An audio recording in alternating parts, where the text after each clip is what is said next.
Muy buenos días a todos. Gracias a María Eugenia por la presentación y a Maribí, que efectivamente, no sé si se ha entendido bien, no es que esté vinculado a Teruel desde el año 66, sino desde hace 66 años, que es cuando nací aquí. Por tanto, también agradecimiento en ese sentido al IUCA, a la Facultad de Ciencias Humanas y Sociales, por acoger esta jornada, que ha sido una magnífica excusa para volver durante unas horas a la que es mi ciudad, o sea que encantado de la vida. Gracias también pues, a las autoridades que están arropando esta jornada de gran interés, sin duda ninguna.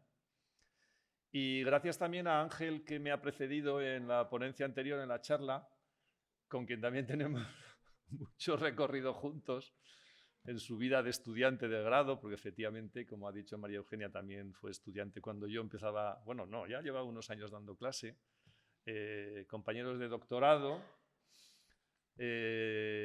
y demás cosas, ¿no? de canciones de Joaquín Sabina dúo y cosas de esas. Tenemos mucho recorrido.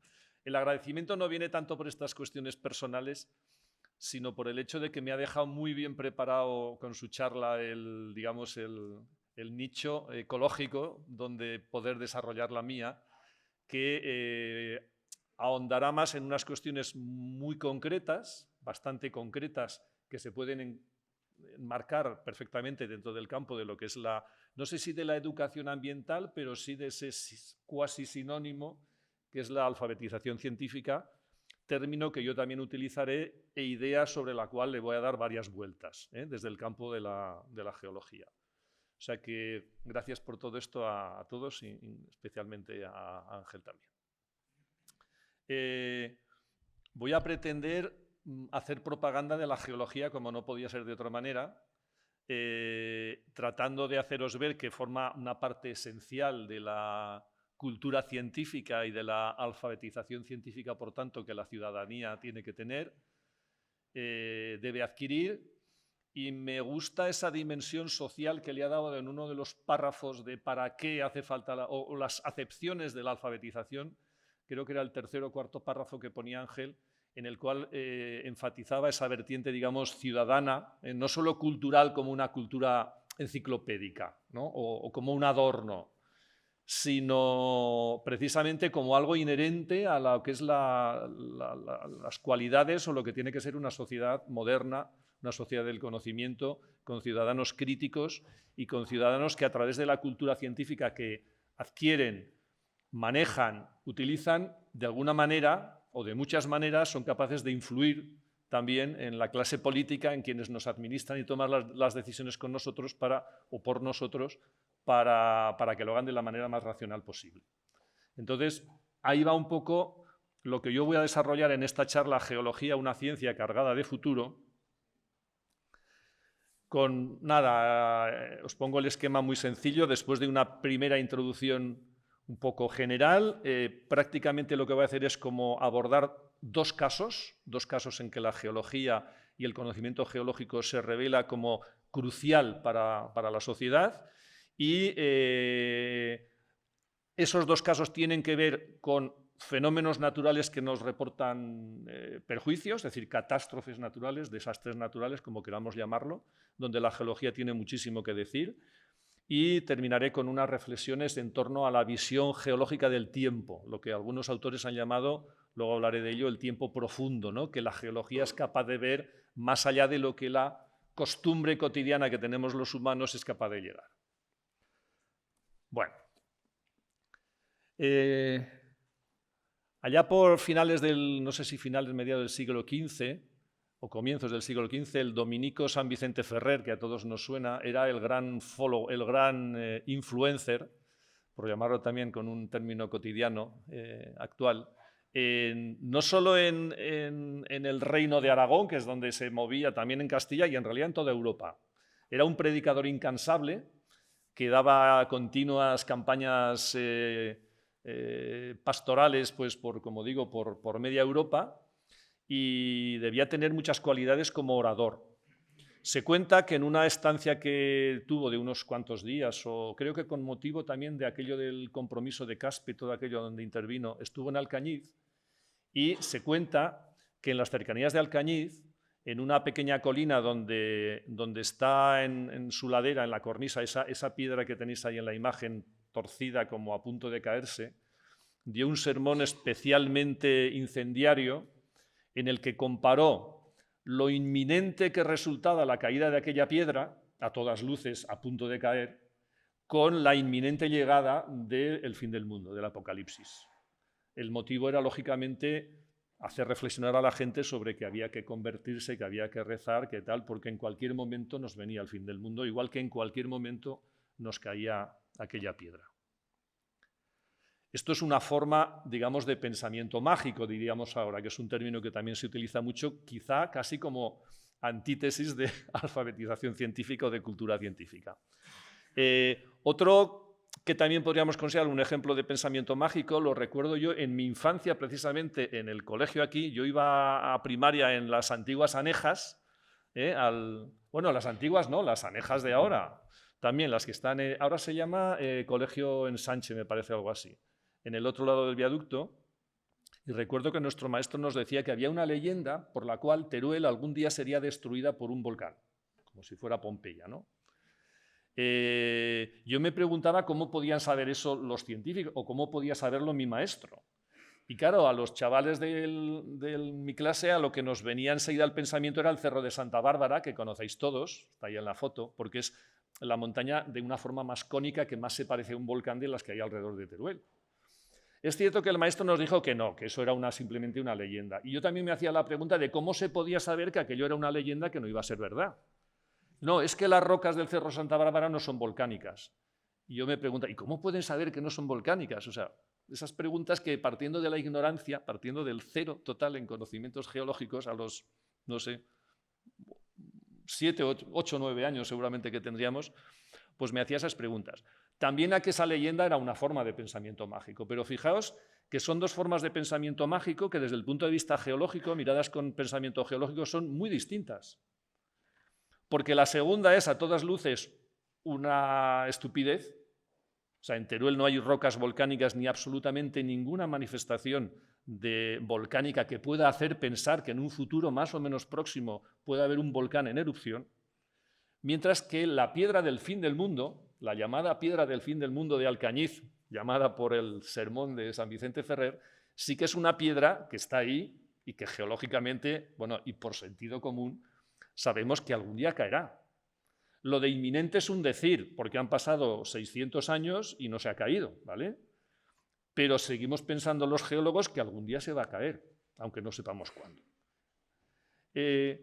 Esto plantea o revela mejor cómo la geología, el pensamiento geológico es capaz de abordar problemas espaciotemporales de una manera tan amplia y holística que yo creo que otras ciencias no se le acercan. Entonces voy a empezar ya a hacer propaganda de la geología.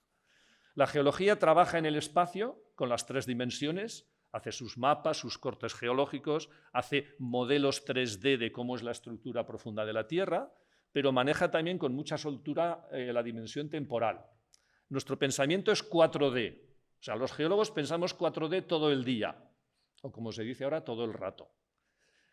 Eso nos da unas posibilidades de entrar en un tema como es la dinámica de la Tierra, los fenómenos de la Tierra, los peligros que se derivan de los fenómenos de la Tierra, el cuándo y cómo o dónde pueden ocurrir, que nos coloca, la verdad, es que en una situación privilegiada para abordar estas cuestiones de otra forma que no es pensamiento mágico, sino que es conocimiento racional, conocimiento científico.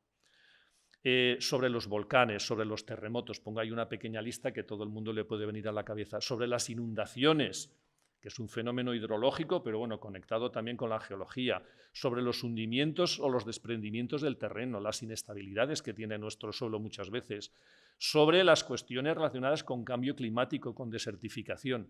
Todo eso son problemas relacionados con fenómenos de la dinámica de la Tierra que es desde la geología desde donde tenemos que abordarlos, para conocerlos y para situarlos en el tiempo y para entender su tempo también, que no es el de los humanos en la mayor parte de los casos.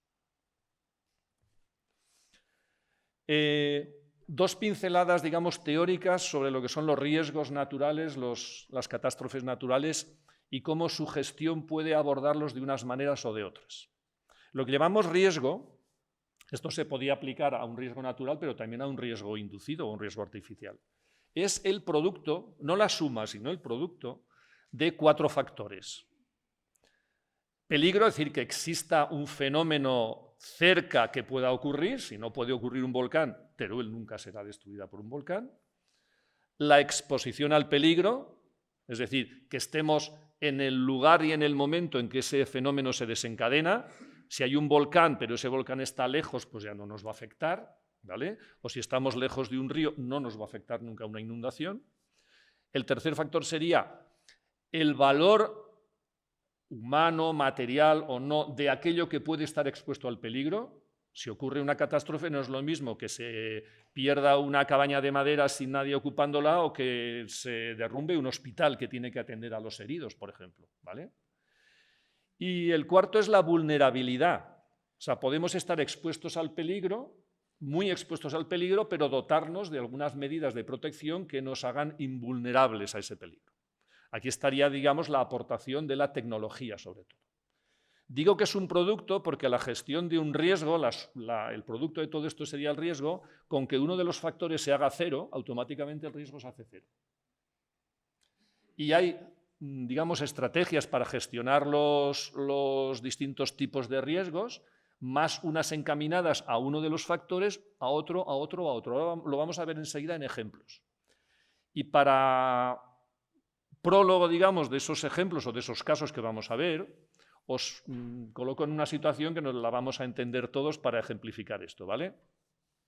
Una persona va cruzando la ciudad y decide atajar porque va mal de tiempo por una zona ajardinada que se encuentra que están regando los típicos aspersores que dan vueltas.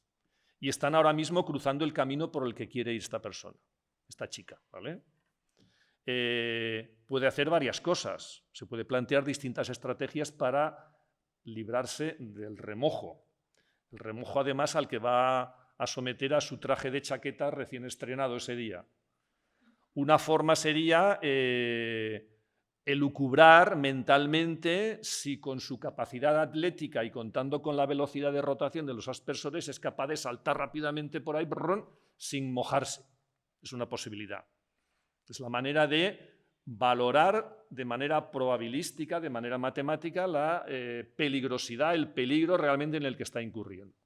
Otra forma sería protegerse, es decir, aumentar su protección, por tanto disminuir su vulnerabilidad, por ejemplo, poniéndose una capa impermeable. Yo me pongo la capa impermeable y automáticamente pues, no me pasa nada, ni le pasa nada a mi traje. Otra posibilidad sería, hombre, que me moje yo, luego me seco, pero no quiero que se estropee mi traje. Me cojo y en vez de cruzar con mi traje, me pongo el chándal de andar por casa, cruzo por ahí y si se me moja el chándal de andar por casa, no pasa nada. Es decir, disminuyo el valor de aquello que está sometido a un peligro y, por tanto, disminuye el riesgo. Todo esto son estrategias distintas que se pueden adoptar para minimizar el riesgo final. Lo que pasa es que seguramente a esta persona y a cualquiera de nosotros, por puro sentido común, quizá lo que se nos ocurriera, es ver cuál es el área que abarcan los aspersores y dar un pequeño rodeo para pasar por la zona que ahora veo que está seca, que por tanto aquí no llega el riego y seguro que no me voy a mojar, haciendo un pequeño.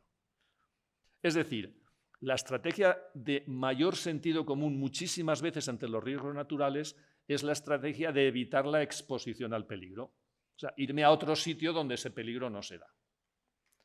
Esto solo es un ejemplo curioso para meternos en situación. Pienso pues, en los estudiantes, que no necesariamente habéis tenido a lo mejor una asignatura donde estas cosas os las hayan dado, pero bueno, yo he teorizado durante breves minutos sobre el concepto de riesgo, los factores de riesgo y las estrategias que podemos tener para minimizar el riesgo. La no aplicación del sentido común que dice que lo primero es evitar la exposición espacial a ese peligro, se dio hace unos años. Los jóvenes pues todavía no habíais nacido, pero los mayores ya lo recordamos. En el año 1996, 87 personas murieron en el camping Las Nieves de Biescas, en el Pirineo, precisamente por no haber tenido en cuenta eso, porque estaban en un camping una noche que de repente se inundó, no con agua solo, sino con agua cargada de sedimentos, de barro y de grandes bloques de hasta 10 toneladas bajaron por un barranco, el barranco de Arás, arrasaron sobre la superficie que estaba a la salida del barranco, toda la zona del camping, y murieron nada menos que 87 personas. Fue un suceso desgraciado que podía haberse evitado. Algunos científicos, de hecho, habían hecho llamadas de atención ya sobre la mala ubicación de aquel camping. Si se hubieran tenido en cuenta desde una óptica estrictamente científica, estrictamente racional, cuáles eran los procesos que podían estar ocurriendo ahí y qué peligros se derivaban de ellos. Cuándo en el espacio podía haber riadas de ese tipo y a qué zonas podían afectar, o cuándo en el tiempo podían darse, porque evidentemente dependen de las grandes tormentas, sobre todo de verano, ¿no? El mes de agosto. No fue así como se abordó la estrategia para minimizar el riesgo de inundaciones en el camping, sino que se adoptó la estrategia de intentar disminuir al máximo su vulnerabilidad. Y lo que se hizo fue construir un canal artificial por el cual se supone que tenía que desaguar toda el agua que cayera en una riada, en la riada más grande que nos podamos imaginar, junto con una serie de diques de contención de los sedimentos que había aguas arriba a lo largo del barranco. Es decir, se adoptaron soluciones técnicas que pretendían disminuir la vulnerabilidad, protegernos de una posible riada, pero desgraciadamente sin valorar exactamente dónde podía afectar la riada, cuándo y cuánto de grande podía ser la riada.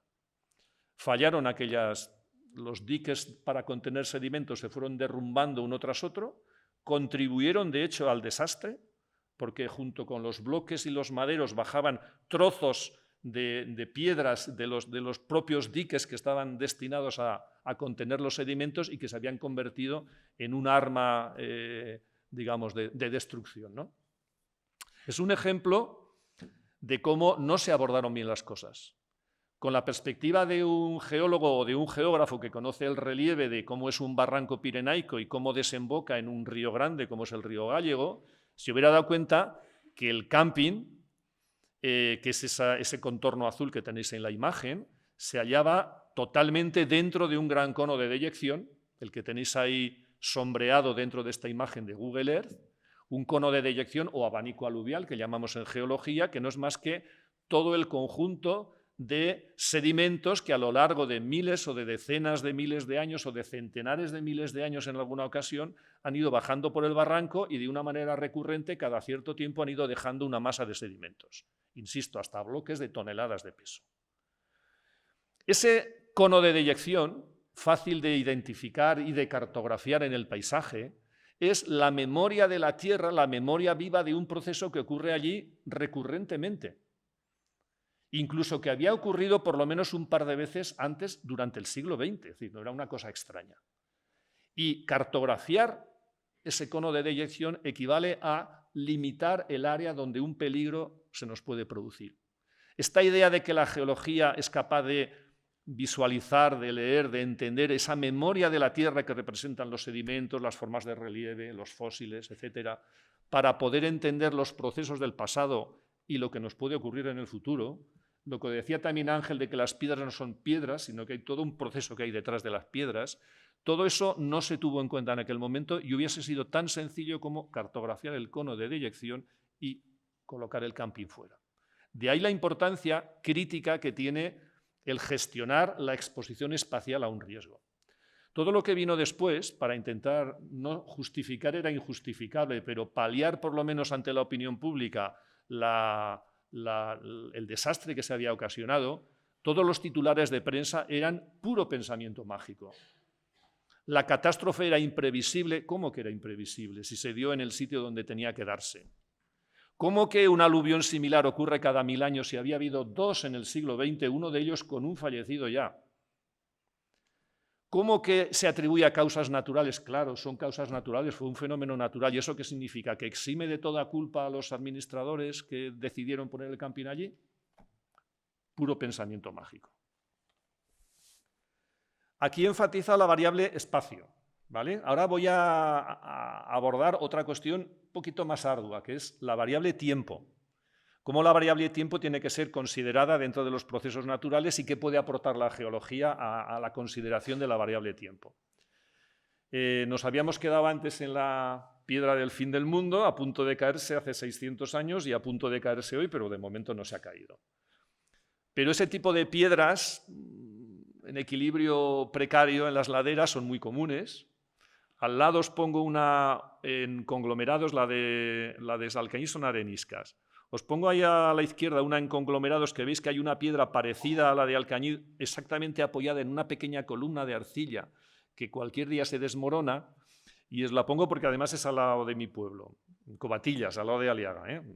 Bueno, entonces ahí hay muchas laderas con cornisas de conglomerados con multitud de ejemplos de piedras que han caído, piedras que cayeron hace 50 años y piedras que seguro que caerán dentro de unos pocos años. Por tanto, es un fenómeno común, ¿vale? Pero claro, la variable tiempo no basta con decir esto caerá algún día. Enseguida el ciudadano te pregunta, ¿y cuándo va a ocurrir eso? ¿Cuándo para preverlo? ¿Cuándo para escaparnos? ¿O cuándo para poner los medios para protegernos de eso?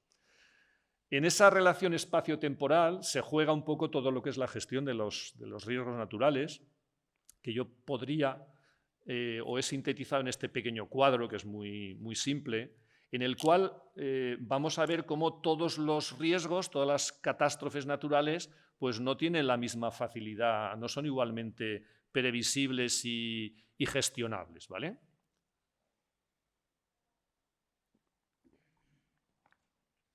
En el espacio hay procesos fáciles de acotar, que ocurren en un sitio y a poca distancia ya no ocurren, ¿vale?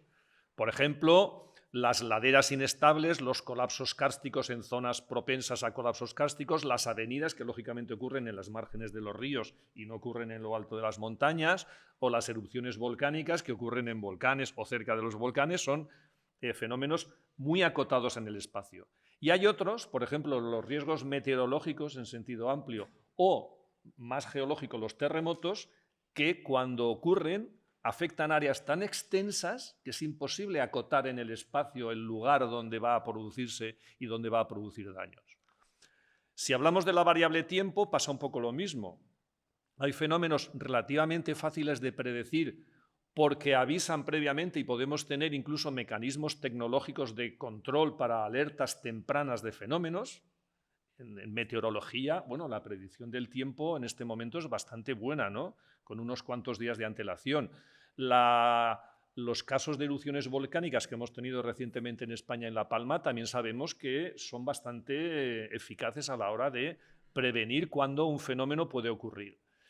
En cambio, tenemos otros fenómenos muy difíciles de predecir. Las inestabilidades de ladera, incluso en piedras como esas tan flagrantemente en equilibrio precario, no sabemos cuándo se va a producir la caída. Los colapsos kársticos repentinos que ocurren aquí en Teruel no conocemos mucho de eso, pero en Zaragoza sí, ocurren en todo el entorno de Zaragoza con mucha frecuencia. Sabemos dónde, pero no sabemos cuándo. Y con los terremotos pasa exactamente lo mismo. Fijaos que los terremotos quedan ahí de los 4 cuadrantes posibles en el peor de todos. Fenómenos que abarcan o afectan áreas inmensas de decenas de miles de kilómetros cuadrados, ¿vale? Y además prácticamente imposibles de predecir. Con lo cual, por utilizar una palabra, ya me perdonarán, puñeteros, son los más puñeteros de todos.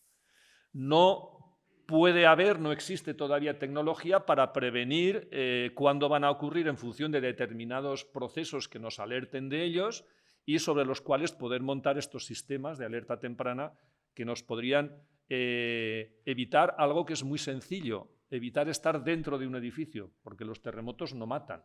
Lo que mata es el edificio que se cae encima cuando el suelo vibra demasiado. Entonces, los terremotos, con avisar minutos antes de que ocurriera, podría ser suficiente para desalojar edificios y que no nos pasara nada, pero desgraciadamente no es así.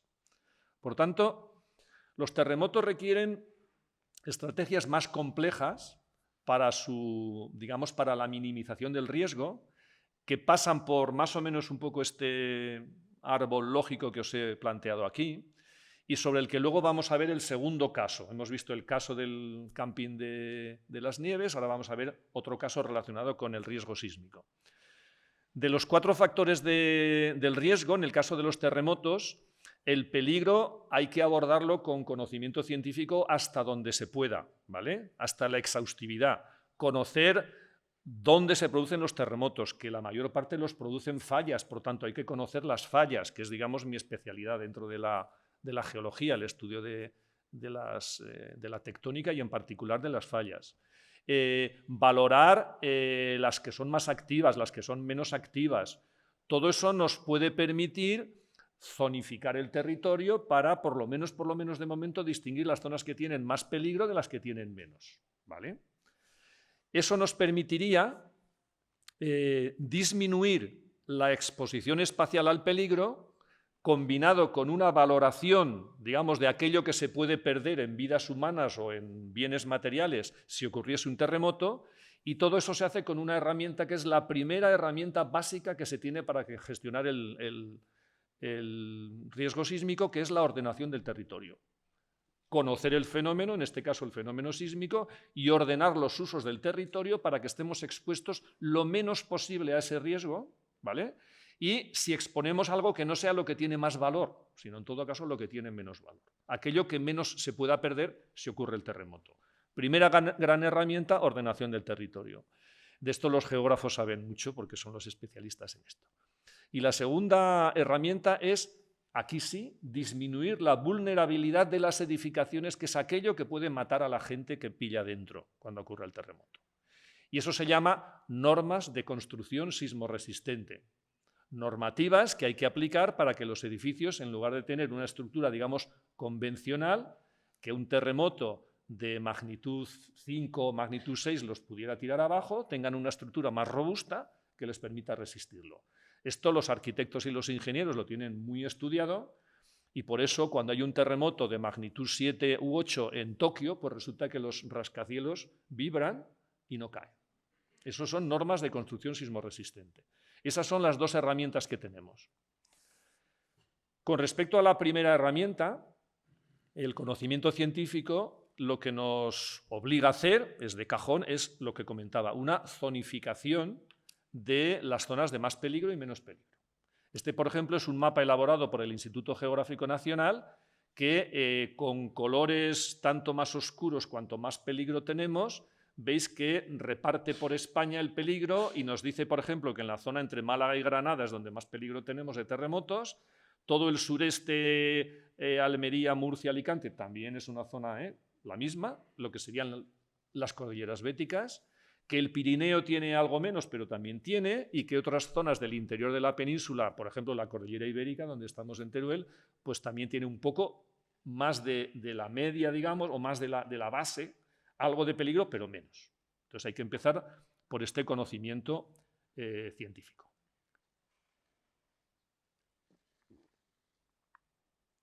Más que seguir dando conceptos generales, ya con estos prolegómenos sobre gestión del riesgo sísmico, paso rápidamente a exponerlos ejemplificándolos en un caso que nos resulta muy cercano, porque es un caso de Teruel, ¿vale?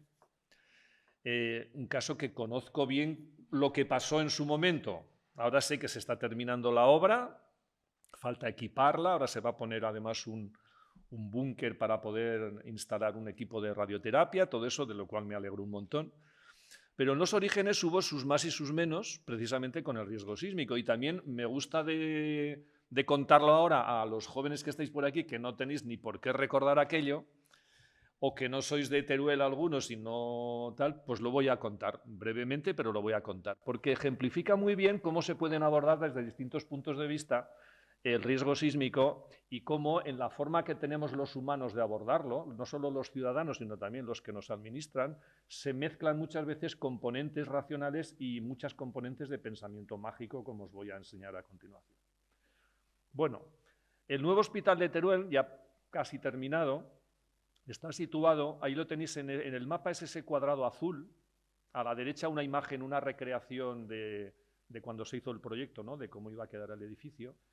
Y ese cuadrado azul está pegado a escasos cientos de metros de una falla tectónica que conocemos bien los geólogos, la falla de Concud, y tampoco muy lejos de otra falla que tenemos al suroeste, que es la falla de Teruel, una falla que, por cierto, atraviesa el casco urbano de Teruel entre el cementerio, barrio de San Julián y el ensanche, ¿vale? Pero esa la conocemos menos. La falla de Concud la conocemos bastante bien. Cuando se planteó el proyecto del Hospital de Teruel, creo que ya en el año 2008, cuando salió a información pública el cambio urbanístico que suponía convertir una zona que estaba calificada como rústica en una zona de equipamientos, ya entonces, bueno, Yo concretamente redacté unas alegaciones para que el ayuntamiento las tuviese en cuenta, alertando de que el hospital se iba a construir al lado de una falla activa. ¿A qué llamamos falla activa los geólogos? A una falla que por su historia reciente y por sus condiciones geológicas y las condiciones de las tensiones tectónicas del entorno es una falla que se puede mover y puede producir un terremoto. La falla de Concuz es una falla activa. Por aquella época estábamos empezando a estudiar la falla de Concuz, incluso con una tesis doctoral que se hizo entre el año 2007-2011, o sea que nos pilló justo en el comienzo de todo esto, y que nos enseñaba que la falla de Concuz se comporta de esa manera. Ahora os voy a dar detalles. La estudiamos en superficie, la cartografiamos, hicimos algo que se suele hacer en todas las fallas que se sospecha que son activas, que es hacer un estudio paleosismológico, es decir, averiguar la historia, mejor dicho, la historia no, la prehistoria de la falla antes de que haya documentación histórica de que en Teruel pudo haber habido un terremoto. Antes está la historia geológica, el registro geológico, que lo que nos habla es si una falla determinada se movió o no determinadas veces en determinados años. Eso es la paleosismología. La detección, la identificación y la datación de movimientos bruscos antiguos que tuvo la falla que podemos asimilar a paleoterremotos, terremotos prehistóricos. Esto se hace estudiando afloramientos de la falla. Algunos puede que conozcáis la foto de la derecha, que es donde la falla de Concuz aflora en la vía verde, en la zona de los Baños, aquí a 3 kilómetros en línea recta de donde estamos ahora nosotros, o donde la falla no aflora haciendo trincheras con una excavadora para preparar afloramientos limpios donde poder estudiar este tipo de fenómenos. Hemos estado durante aproximadamente unos 15 años estudiando las fallas activas de Teruel, Concuz, Valdecebro, Sierra Palomera. Tenemos una cierta idea, y especialmente, como digo, de la falla de Concuz.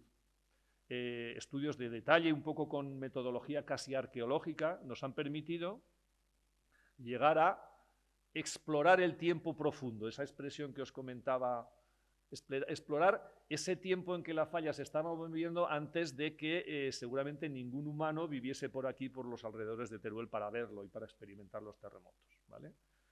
Esa visión nos ha permitido, mediante el estudio de los sedimentos afectados por la falla, llegar a reconstruir algo que, digamos, a pesar de que Teruel es una zona poco sísmica y poco activa tectónicamente, digamos, se codea, entre comillas, con lo que se sabe de otras fallas mucho más activas en las cordilleras béticas. Y es que a lo largo de unos 70 y pico mil años hemos conseguido reconstruir nada menos que la historia de unos 11, 12, hay alguno más inseguro, pero en torno a 11 momentos en que la falla se movió bruscamente y presuntamente produjo un terremoto. Esa escalera que tenéis ahí en la imagen es una distancia, es un gráfico tiempo, movimiento de la falla. Cada cierto tiempo hay una barra vertical que significa que bruscamente se ha movido medio metro, 1 metro, 2 metros incluso, en momentos concretos que van pues en los 70 y pico mil años, en los 60, en los 50, ¿vale? Hasta los aproximadamente 12, 13 mil años que tenemos registrado el último movimiento. Datado. ¿Cómo? Datando los sedimentos que han sido afectados. No entro en más detalles, porque esto es complejo de ver la metodología, pero sí quedaos, por favor, con la idea de que somos capaces de reconstruir esa historia o esa prehistoria de la falla y llegar a retratar ese comportamiento. Pues 11 terremotos prehistóricos a lo largo de 70 y pico mil años, con una recurrencia media de unos 7.000 años. Cada 7.000 años se mueve la falla produciendo terremotos de magnitud entre 6,6 y 6,8, es lo que estimamos. Eso es mucho más que el terremoto de Lorca, que ha sido el último terremoto catastrófico que hemos tenido en España, que él fue 5,3 o 5,4. Terremotos que pueden destruir mucho. El último gran terremoto lo tuvimos entre hace 12.800 y 2.700 años, lo cual es una horquilla demasiado grande que dificulta el poder hacer cálculos probabilísticos de cuándo puede venir el siguiente, pero esto lo dejo aquí. Y en todo caso, con una horquilla amplia, estimamos que la probabilidad de que ese terremoto grande en el que se moviera toda la falla de Concuz ocurriese en los próximos 100 años, que 100 años no es mucho, es lo que viven algunas personas, Y es lo que tiene que durar el hospital, o más se supone, el hospital nuevo que se está construyendo. Hay entre un 0,5 y un 5% de probabilidades de que ese terremoto grande ocurra en los próximos 100 años. Una probabilidad en principio pequeña. Los ingenieros y los arquitectos, cuando diseñan edificios, piden algo más concreto. Piden, porque es lo que dice la ley, qué terremoto es esperable, o sea, con una altísima probabilidad de que ocurra en los próximos 475 años, porque la ley dice que es el terremoto, el tipo de terremoto, la magnitud de terremoto para el cual tenemos que diseñar el edificio.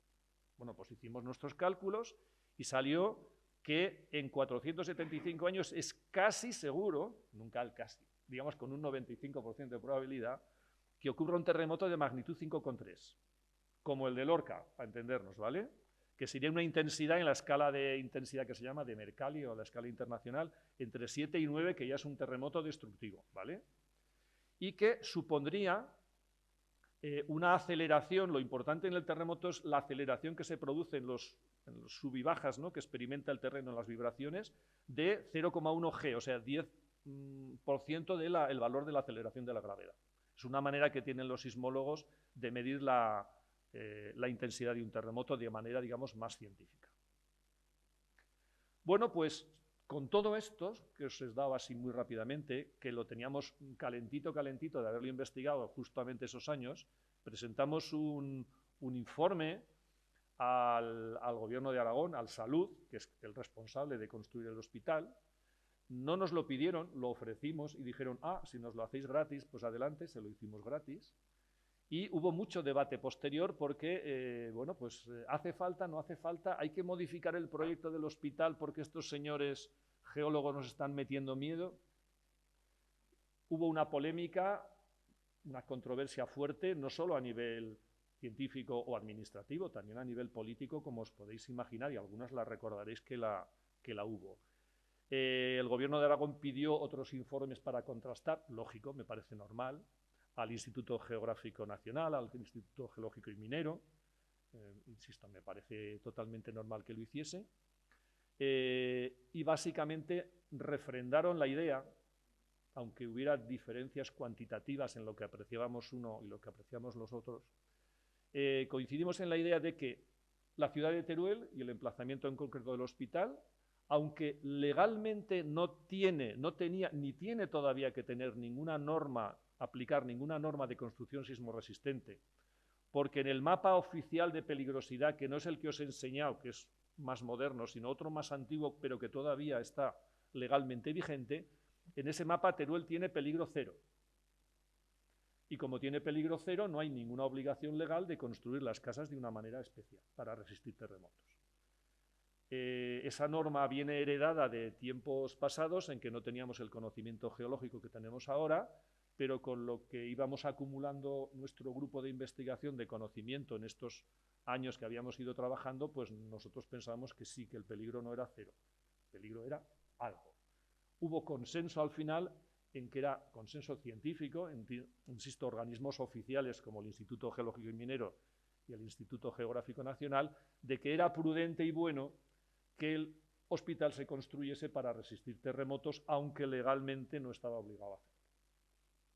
Y la decisión final fue que sí, que se modificaba el proyecto. No se había empezado a poner ninguna piedra todavía, ni se habían hecho el movimiento de tierra, estaba todavía el solar plano. Se modificó el proyecto, se encareció el proyecto aproximadamente un 10%, también se puede plantear uno, ¿merece la pena encarecer el 10% el presupuesto de un hospital para que resista terremotos? Nos vamos a hacer las preguntas estas enseguida. Pero lo cierto es que se decidió que fuese así.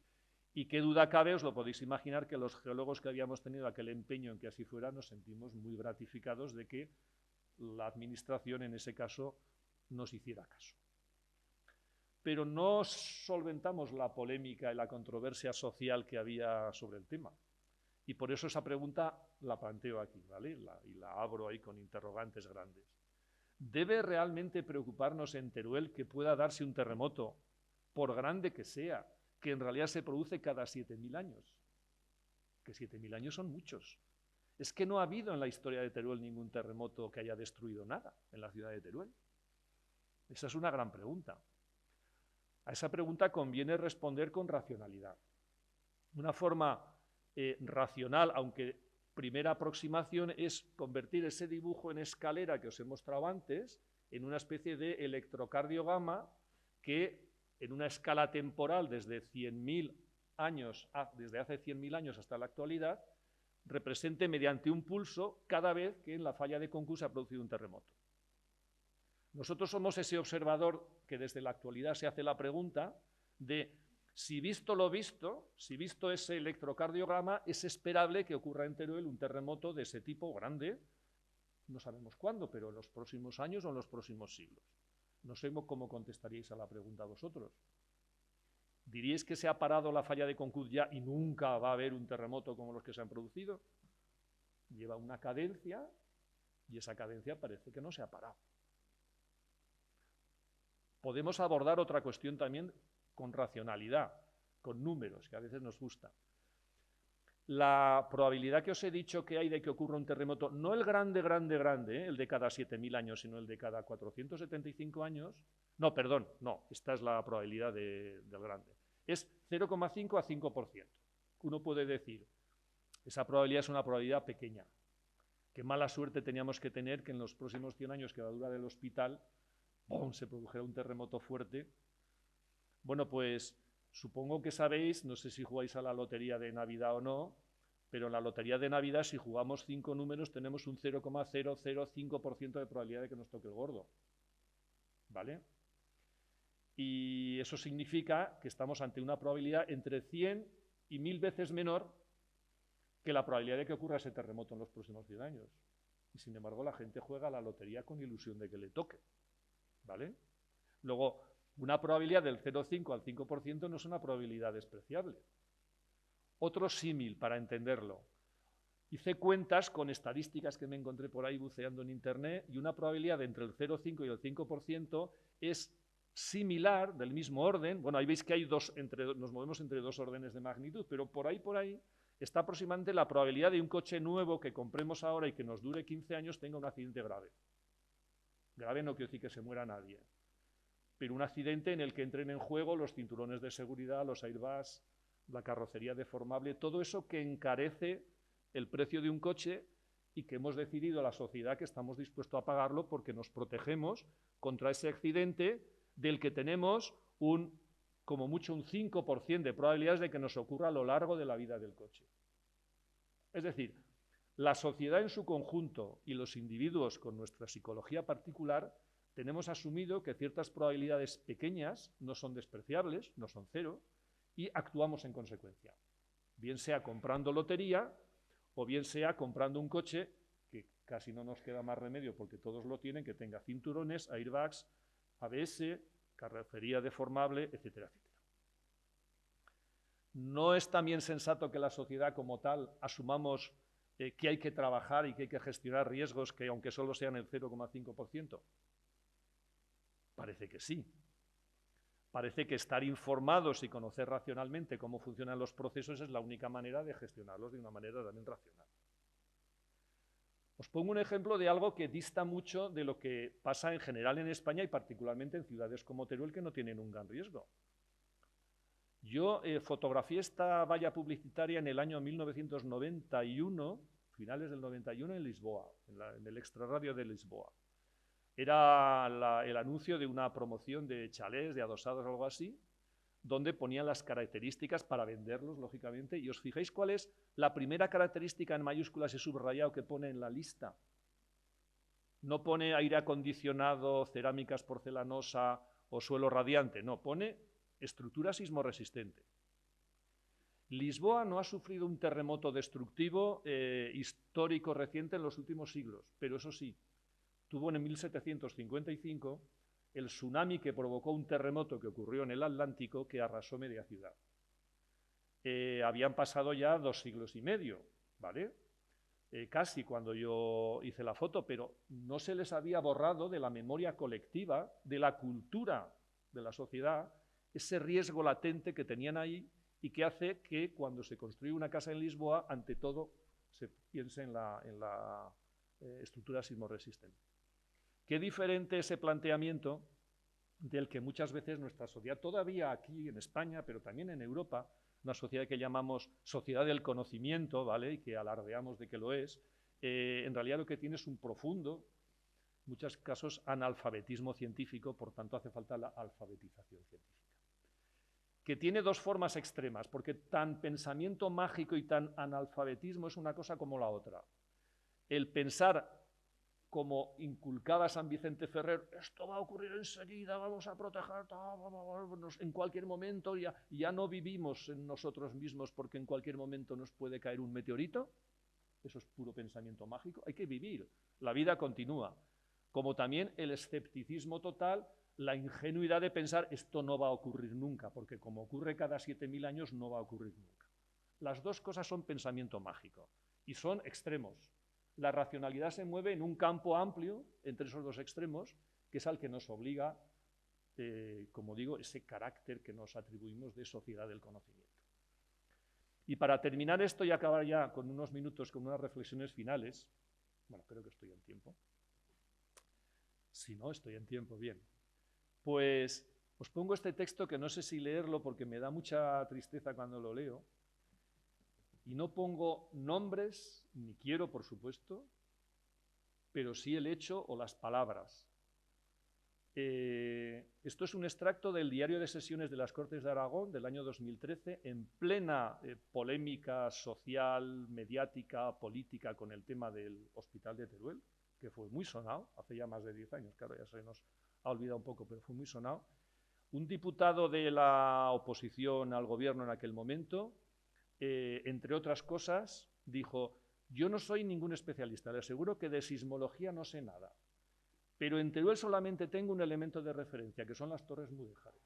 Las Torres Mudéjares llevan 5 siglos construidas y que yo sepa solamente se han alterado por las bombas de la Guerra Civil.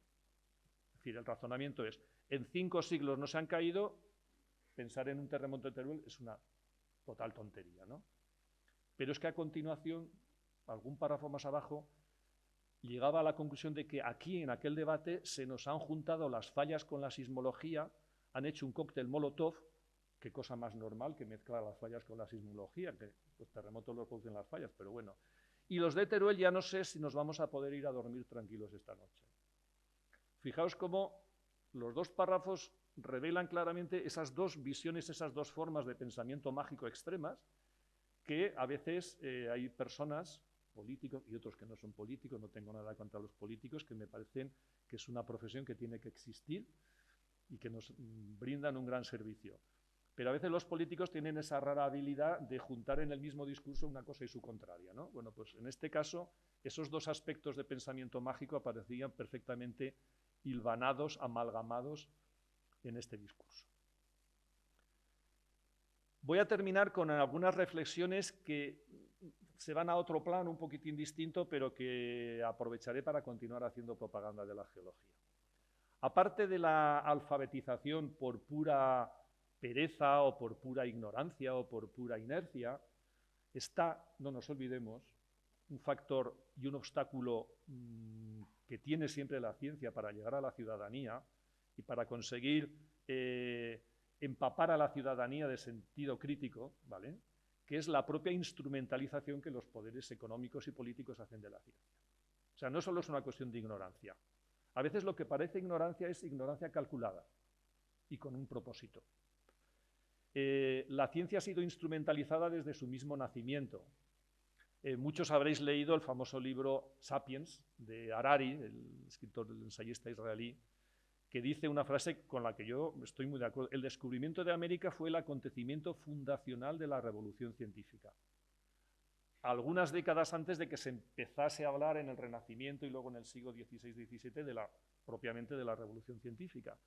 Y es que la ciencia nace con un propósito o directamente hermanada con el afán de descubrimiento y de dominación. Y nos lo contaba muy bien Ángel con el viaje del Beagle.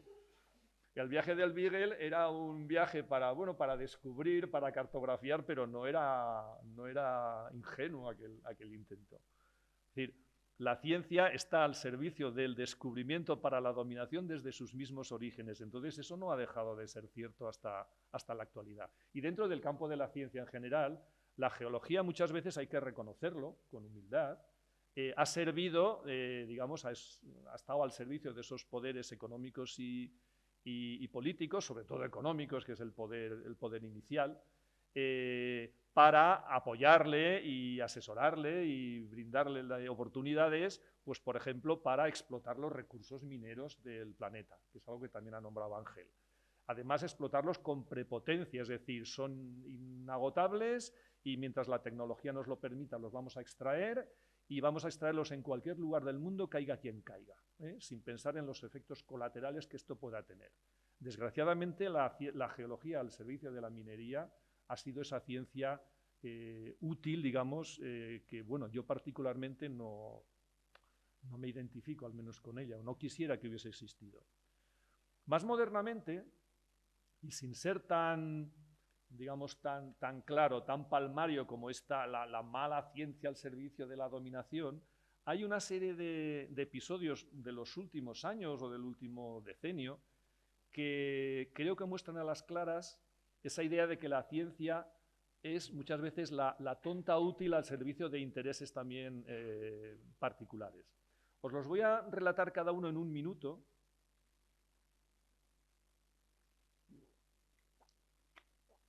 Podría poner más ejemplos, pero bueno, con estos tres, además casi con los números se explican solos. Recrecimiento del embalse de Yesa, ¿vale? Entre las 5 villas en la parte norte de la provincia de Zaragoza y Navarra. El embalse de Yesa existe desde hace muchas décadas, de los años 20 o 30, pero se decidió recrecer en una zona de terrenos inestables, donde la presa se apoya en 2 laderas que han estado moviéndose desde siempre, porque es un material flojo y con mucha facilidad para deslizarse y demás. Llevan 22 años las obras de recrecimiento y en estos 22 años el presupuesto inicial de 110 millones de euros que se presupuestaba y con el que la empresa adjudicataria ganó el concurso para poder ejecutar la obra, de momento va por 440, ¿vale?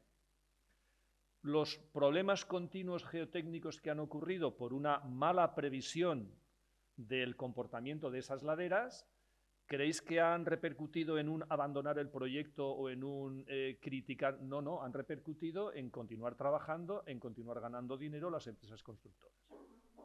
Luego es un caso claro en el que un conocimiento preciso, profundo de la geología seguramente hubiera obligado a desestimar la presa y no se hubiera empezado a recrecer, pero un mal conocimiento o un hacemos como que no lo conocemos o hacemos como que nos hacemos los tontos, lo que hace es añadir ganancias a las de por sí bastante importantes ganancias de las constructoras en este país. El proyecto Castor, no sé si os sonará, pero hace unos años, en un antiguo yacimiento de petróleo en la plataforma marina enfrente de las costas de la zona de Vinaròs, Benicarló, en Castellón, se terminó el yacimiento, se agotó ya todo el petróleo que había allí, pero una roca porosa que alberga petróleo y que está luego sellada por una roca impermeable que ha impedido durante millones de años que se escape, es lo que llamamos una trampa geológica. Se pensó, y es así, que podía ser un buen almacén geológico de gas. En vez de construir depósitos de gas de esos así en forma esférica grande, España necesita tener asegurado para 2-3 meses un abastecimiento de gas por si hay algún problema con Rusia o con Argelia que nos lo suministran, y allí se pensó en construir un almacén de gas. Se hicieron las pruebas, se construyó la infraestructura, se empezó a inyectar gas y al cabo de poco tiempo, cuando se empezó a inyectar ya con cierta intensidad, empezó a haber muchos terremotos. Porque el gas llegó a una zona que había una falla, una falla de esas que hemos llamado activas, que están sometidas a tensión y, no entro en los detalles, pero la introducción a presión de un fluido, sea agua, otro líquido o gas en este caso, lo que hace es modificar las tensiones y facilitar que la falla se mueva. Una falla que podría haber tardado siglos a lo mejor en producirse un terremoto, lo que hizo el inyectar gas fue inducir esos terremotos de manera artificial, digamos. La gente se alarmó, ¿vale? Empezaron a quejarse las urbanizaciones y los pueblos costeros, ¿qué es lo que están haciendo ustedes? Y el ministerio, el gobierno, decidió pararlo en seco. Vale, se acabó, no hay proyecto Castor. ¿Creéis que esto supuso una pérdida millonaria para la empresa que estaba construyendo la infraestructura y que iba a operar, digamos, ese almacén durante 20, 30 años.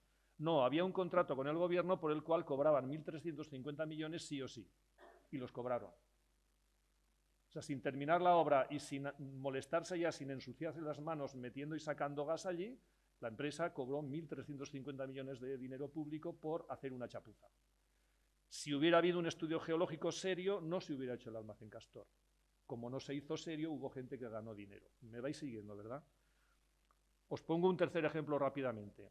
Hace unos años se iniciaron obras para recrecer el canal de Panamá.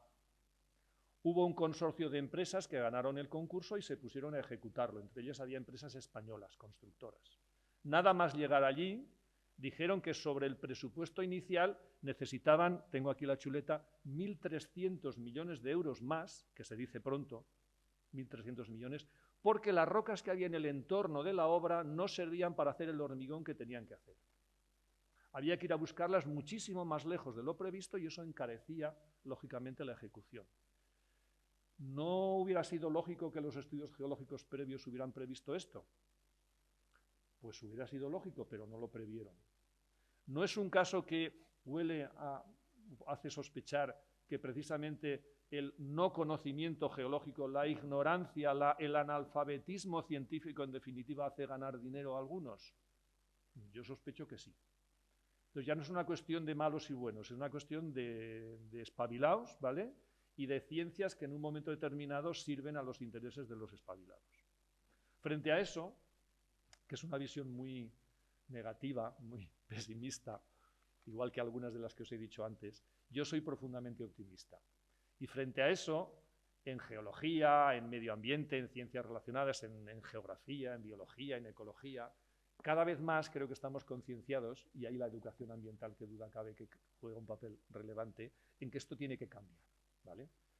Y hace unos años ya, en un pueblo de Teruel, en el año 2011, en Aguilar de la Alfambra, en unas jornadas culturales, pues decidimos presentar unas ponencias, elaborar un documento, presentarlo a la comunidad científica que lo avaló, la Sociedad Geológica, la Asociación para la Enseñanza de Ciencias de la Tierra, los colegios de geólogos, que es lo que llamamos Geología para una nueva cultura de la Tierra. O sea, reivindicamos mediante la educación, mediante la alfabetización de la sociedad, mediante la reflexión profunda de todo esto que se está haciendo mal, que hay que cambiar nuestro paradigma de cómo vemos la Tierra, de cómo tenemos nuestra relación con el planeta, y esto es un poco ese mensaje, ¿vale? Ahí tenéis algunas frases que lo que animan es pues a eso, a que tengamos otro tipo de comportamiento, que a la Tierra tratemos de conocerla como una vieja amiga con la que nos tenemos que llevar bien, que cuanto más la conozcamos mejor y cuanto más empatía tengamos con ella, mucho mejor, ¿no? Esto ha dado lugar a un colectivo de reflexión nucleado en la Facultad de Ciencias en Zaragoza, pero que incorpora gente de todo Aragón, que es el Geoforo por una nueva cultura de la Tierra. En esta onda, en este contexto con o sin etiquetas, está todo el movimiento de divulgación de la geología de los últimos 20, 30 años, que es ya imparable. Hace 30 años la geología era mucho más desconocida y mucho más opaca que ahora. Pero los geólogos que nos gusta la divulgación, los educadores, los maestros, pues estamos un poco en esa idea de que mediante actividades didácticas, mediante Geolodía, la jornada esta de divulgación de la geología, mediante los geoparques, mediante grandes proyectos como Dinópolis, que en Teruel tiene una presencia importante, no solo a nivel turístico, sino como educación ambiental. Bueno, pues en esa línea, yo particularmente, modestamente, vengo trabajando desde hace pues 31 años ya, que hace que creamos el Parque Geológico de Aliaga, aquí en la provincia de Teruel. Por tanto, Teruel se puede sentir muy orgullosa de ser no solo un gran laboratorio para la educación en geología y, por supuesto, en medio ambiente, como veremos esta tarde en la mesa redonda, sino también pionero en todas esas actividades. Primer Parque Geológico de España, donde firmamos este documento, primer Geolodía de España se hizo aquí en el año 2005. Entonces, yo creo que todo esto apunta a un cierto optimismo que espero que acabe sustituyendo a esa mala praxis que la geología ha tenido durante mucho tiempo.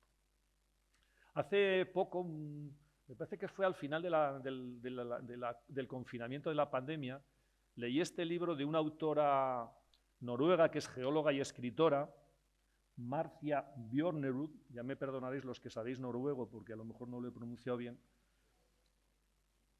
que se titula en inglés Timefulness, ¿vale? Es una palabra que tiene marketing, ¿no? Y que tiene un subtítulo que voy a leer sin gafas, cómo pensar como un geólogo puede ayudar a salvar el planeta. Y defiende mucho la idea de cómo la geología aporta esa visión profunda del espacio y del tiempo. Es ella la que, por lo menos leyéndolas, cuando adopté, digamos, esa expresión del tiempo profundo, y lo contrapone a la urgencia y la velocidad con la que vivimos en este momento. Alguna frase traducida por mí de aquellas maneras del inglés. Nuestra innovación acelerada, la innovación ahora es una palabra icono, ¿vale? Produce una ruptura tan radical que nada del pasado sobrevive. Las noticias de anteayer son viejas, la tecnología de hace 5 años, los móviles son viejos, todo tiene que ser nuevo. Entonces vivimos en una vorágine continua en la que el tiempo tiene una expresión para nosotros, para los humanos, como muy líquida, o sea, se nos va entre los dedos, y frente a eso, el concepto de tiempo profundo, afirma esta autora, es la mayor contribución de la geología a la humanidad. Igual que el telescopio o el microscopio nos permiten acceder a escalas espaciales que están fuera de nuestra percepción cotidiana, la geología nos permite trascender la escala temporal de las experiencias humanas y bucear en esos procesos que han ocurrido durante miles o decenas de miles de años y de los cuales, lejos de ser solo pasado, son futuro, porque con esta perspectiva es con la que podemos abordar una gestión tanto de los riesgos naturales como de la prospección y aprovechamiento de los recursos naturales que no son finitos, que algún día se acabarán, pero a veces parece que se nos olvida. Y esta es un poco la aportación que os quería trasladar, que desde la geología, no sé si todos los geólogos la compartimos, pero muchos la compartimos, que tiene que, de alguna manera, alumbrar una nueva geología distinta de la que ha funcionado los últimos 2 o 3 siglos y que nos coloque a nuestra sociedad del conocimiento, a nuestra civilización, que tiene que, espero, sobrevivir en los próximos decenios y en los próximos siglos ante una forma racional y adecuada de afrontarlos. Y creo que esto es todo, pues porque esta es la última imagen y se acaba. Gracias, muchas gracias.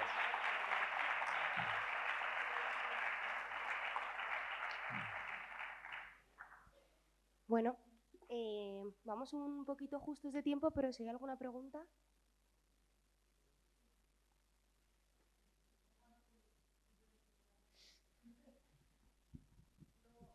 No es tanto una pregunta como una pequeña reflexión, quizás. Hemos visto la geología, la importancia de la geología en la educación ambiental, que es lo que nos ocupa hoy, y hemos visto también la parte educativa, estamos en la parte educacional de la educación ambiental, por la redundancia, y sin embargo nos encontramos con que cada vez más en los currículos de educación va desapareciendo, se va acotando la geología y va desapareciendo. Ahora la van fusionando, por lo menos la van fusionando la educación ambiental, que ahora ya no se llama geología, se llama geología y educación ambiental. Pero sí que es verdad que estas actividades como la de hoy son actividades que permiten poner ese punto sobre este aspecto de ciencias que se están abocando con los años, se van como dejando de lado y al final, si nos damos cuenta, es que hace falta geología para muchas cosas, y si nos centramos como en la educación ambiental, pues para eso también. Entonces, es como una ironía, por decirlo de alguna manera, que por una parte nos estamos dando cuenta de toda la funcionalidad y toda la importancia, y por otra parte nos estamos dando cuenta de que nos están acotando. Si tenemos que educar en educación ambiental y parte de la educación ambiental se basa en la geología, no se puede acotar esa parte, ¿no? Entonces, simplemente era para hilar las 3 disciplinas que están rondando la mañana, ¿no? La educación, la geología y las ciencias ambientales. Y dicho esto, los que vamos a comer tenemos el autobús en la puerta, si no tiene nadie más nada que añadir. Lo de la comida para después. Hola, gracias por esta ponencia tan interesante. Le quería preguntar, ¿Utilizan fuentes históricas los geólogos o eso es un suspiro en su tiempo profundo? Le digo porque está publicada en las crónicas de los jueces de Teruel, que son una especie de diario que tenía el máximo poder municipal de Teruel del siglo XII al XVI. Y si no me equivoco, hay 2 referencias a terremotos. Además con una palabra aragonesa, tremol. Aún seguimos usando tremolina cuando hay un follón exagerado. Sí. Y puede que uno afectara a los aljibes. A los aljibes yo creo que hasta alguna víctima. Son datos muy curiosos. También hace referencia a granizadas, a otro tipo de riadas, etcétera. Pero lo de los terremotos es una cosa curiosa, por eso le preguntaba que esto sería del siglo XII al XVI, cuando está documentado eso. Sí, a la parte de pregunta te diré que sí, que se tienen en cuenta. El tiempo geológico es muy largo y muy profundo, pero que duda cabe que los fenómenos ocurridos ya en época histórica pues también son geológicos. Y cada vez se hibridan más, ¿no?, las disciplinas propiamente geológicas. Por supuesto está la geología con la sismología, que es una disciplina física, eso es una unión natural, pero también con la arqueología y con la historia, de tal manera que los terremotos se documentan, lo primero de todo, históricamente. Incluso lo primero de todo, en las hemerotecas. Hace poco en nuestro grupo hicimos precisamente un pequeño estudio muy sencillo y tal, del último terremoto destructivo que hubo en Aragón en el año 1953, que fue en Uset, pero muy cerca de la provincia de Teruel, ahí en Gallocanta, al lado de Gallocanta. Y nos encontramos una cantidad de información de hemeroteca que era riquísima y súper interesante.